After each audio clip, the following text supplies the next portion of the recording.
if you pick me for your new show. I promise I'll conduct myself with integrity, honor, and I'll get 2 new pop machines for the cafeteria. Oh, I just mixed up the 2 speeches.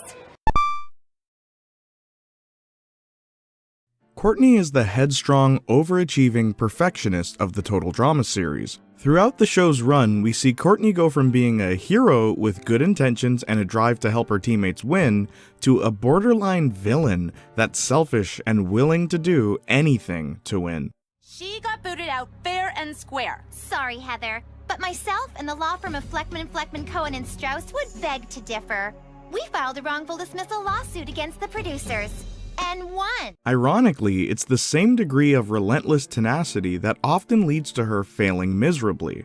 Despite this dramatic shift towards antagonism, Courtney's considered a hero in Season 5, at least at the beginning. Whether hero or villain, one thing remains constant about Courtney: her inability to accept her own consequences.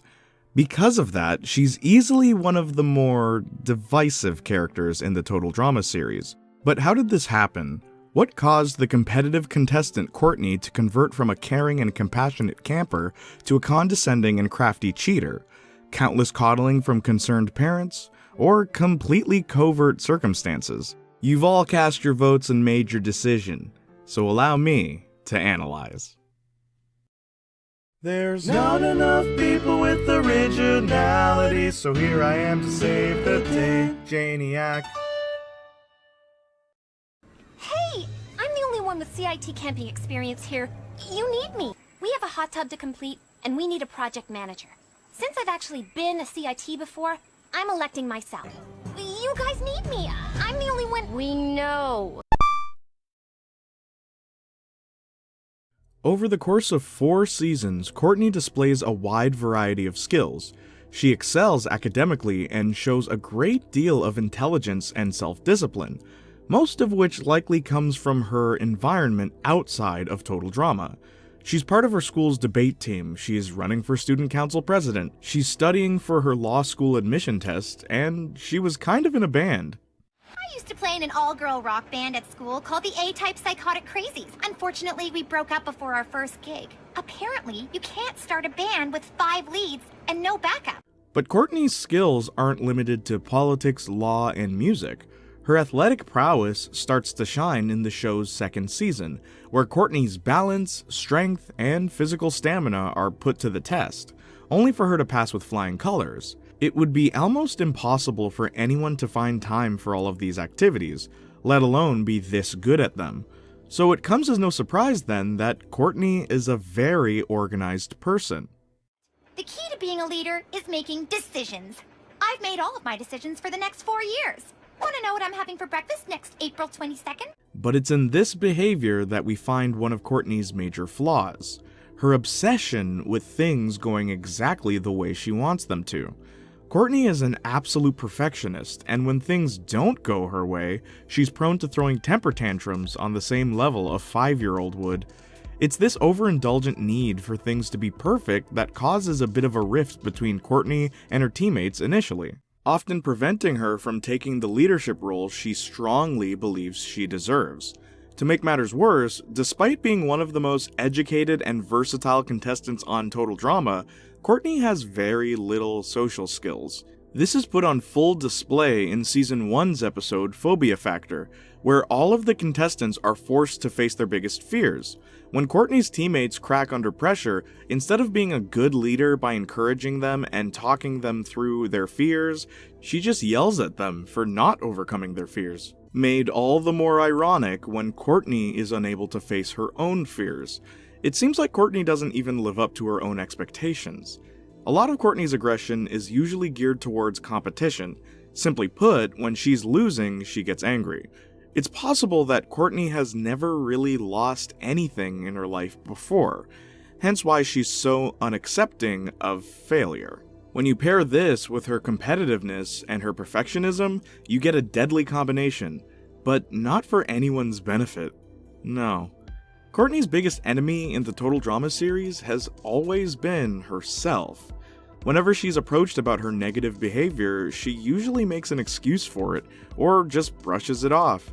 In fact, Courtney seems completely oblivious to why people may not like her. You just would have been kicked off in another episode. No one liked you that much. That is so not true! Everyone likes me!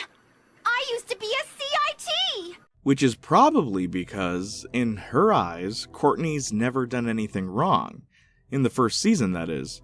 Despite being extremely competitive and obsessive, Courtney always followed the competition rules until Season 1's episode, Basic Straining. After bad boy Duncan convinces Courtney to break the rules for once, we get this exchange. So the princess has a dark side. Okay, that was so gross. But it was like, once I did something bad, it was so much fun, I just wanted more! Soon after, we see Courtney unable to turn off her newfound lust for rebellion. Ultimately, she's voted off, but it's this moment that we begin to see a shift in Courtney's personality.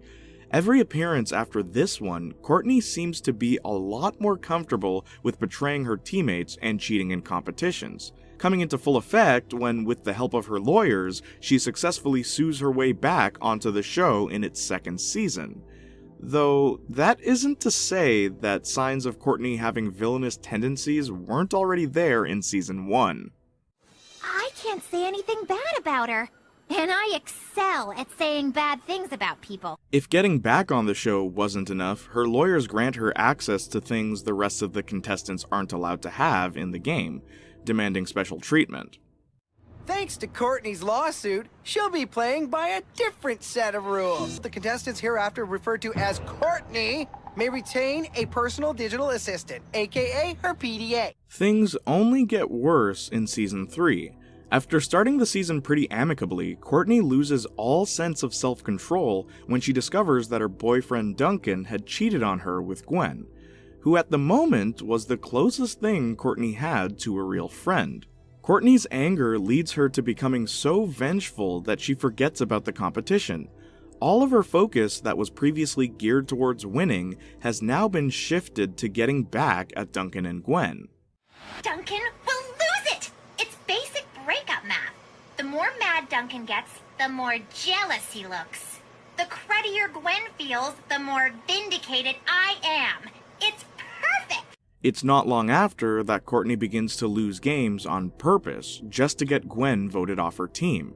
Courtney even makes a deal with the series villain Heather to try and make it happen, which almost gets Courtney voted off. Courtney starts the series as an ambitious yet controlling individual with a lack of social skills, but a good heart. But by the end of Season 5, Courtney is a ruthless and condescending competitor who will do anything it takes to win. She stops caring about the friends she's made, she stops caring about helping her teammates to victory. The only thing Courtney cares about by the end of the series is herself.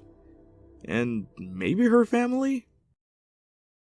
I'm going last, so I can watch the others try the challenge and fail.